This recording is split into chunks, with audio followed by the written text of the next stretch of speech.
And so what happened is that Joash was called out, and we estimate that it had to be about the age of 1, because we find out in chapter 24 that he was 7 years old when he was made king. But it says that for 6 years he was under the guardianship, if you will. It was for 6 years he was underneath the teaching and the overseeing of the priest. For 6 years he was there under the priest.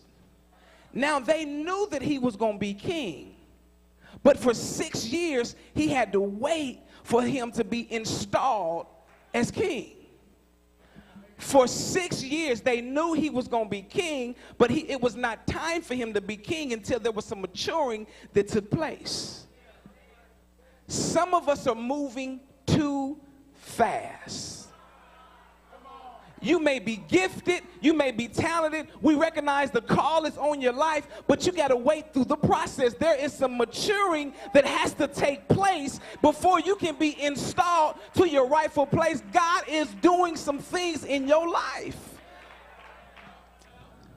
You may be able to teach like no other. You may be able to cut hair like no other. But just because you're a great teacher don't mean it's time for you to open up a charter school. You have to go through the process. God says that you are called and you are gifted, but you got to go through the process. You may be the best therapist in Kansas City, Missouri. You may be the best counselor around. But that means not that it's time for you to open your own practice. You have to go through the process. Cut hair with the best of them. We seen just this morning a 10-year-old boy on Facebook that cut hair with the best of them. That don't mean it's time for him to open up his own barbershops. He has to go through the process, because it's much more to running a business than just cutting hair. It's much more. You may be able to preach like no other, but it's much more than open up a church than it is just preaching. You have to understand the administrative part. You got to understand that you got to be a people person. I can preach until I'm blue in the face, but if God has not said it's time for me to be installed, I shall not move. All you have to do is to step out on faith. And we recognize that when the priest stepped out, the scripture says that when the foot hit the edge of the water stood back. The feet hit the edge of the water, and the water stood back. So that means that God has given you such dominion that even nature has to respond to your authority. Even nature has to respond to your faith. Even nature will stand back when you're coming through, because God has given you victory for wherever your sole and your feet stand. I don't know what you're going through, but as soon as you step out in faith, whatever it looks like, it's going to have to back up and allow you to cross through. I can only imagine that that first step was kind of shaky. That second step was a little less shaky.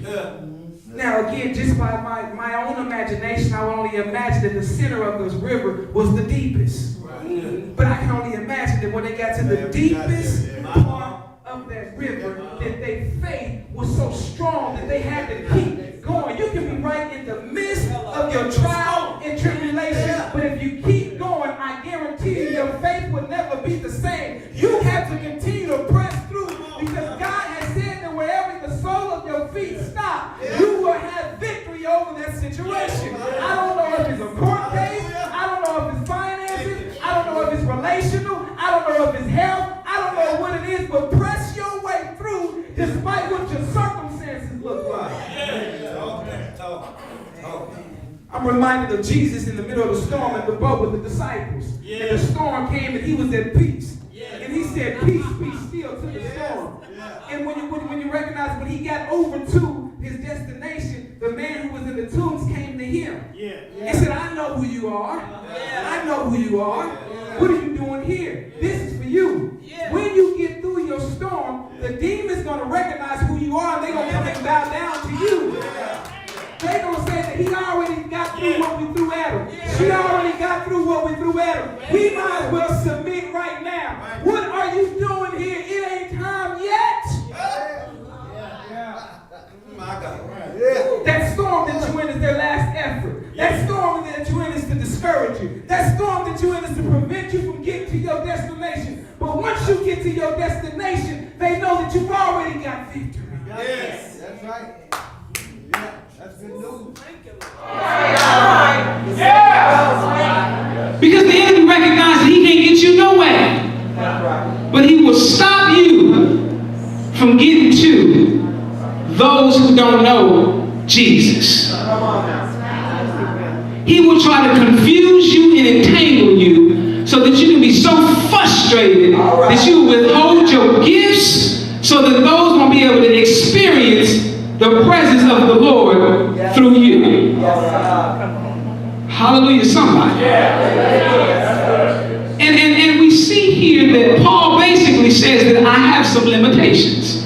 Paul says I have some limitations. I can't get to you, but the word of God don't have no limitations. I can't get to you. I'm stuck in chains, but the word of God does not have no limitations. In fact, I'm writing you this letter and you're receiving the word of God. It has no limitations. Some of us say that I can't move the way I used to. I can't get around the way that I used to. But guess what? The word of God don't have no limitations. So even in your limitation, God is still able to use you right where you are, despite what you may think you're going through. My wife left me, my husband left me. Even in my limitation, God can still use me. I wish I could get one or two people to understand, because the reality is if I can't make it to you, Timothy is on the way. If I can't get to you, Timothy is on the way. Even in my limitation, the word of God is not changed. The word of God